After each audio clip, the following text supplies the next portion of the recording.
Good evening, I'm Paula Toti. I'm Rob Braun. A judge is now weighing the fate of a former police sergeant charged with sex crimes. He's accused of groping a co-worker at Miami University. Larry Davis is there for closing arguments in the trial. He joins us live. Hi, Larry.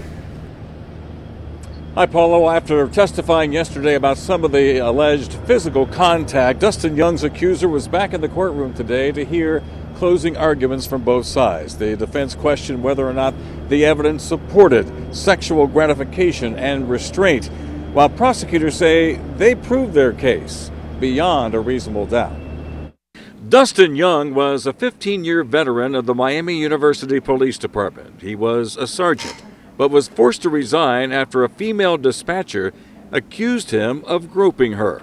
In closing arguments, Assistant Prosecutor Kelly Heile outlined several instances where Young allegedly made contact with his accuser. Of all things, of all ways to pull her into his lap, he stuck his arm between her legs and put his hand on her buttocks to pull her in, allowing for nothing but sexual contact in doing that.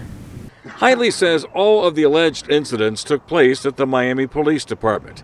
In one, Young allegedly put the woman up against a locker. Young waived a jury trial and opted to have his case heard by Judge Michael Oster. Defense attorney Dan Hoy questioned the credibility of the accuser and argued there was no evidence of gross sexual imposition or kidnapping.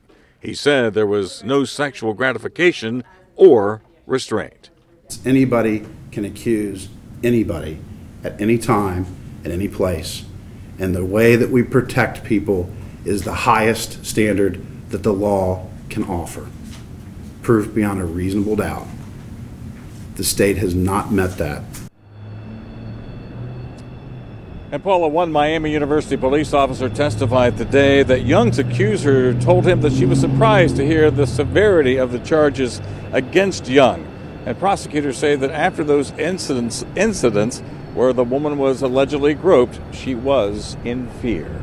Live in Hamilton, Larry Davis, Local 12 News. Paula, back to you. Thank you, Larry. And the judge told attorneys for both sides he hopes to have a verdict Friday afternoon.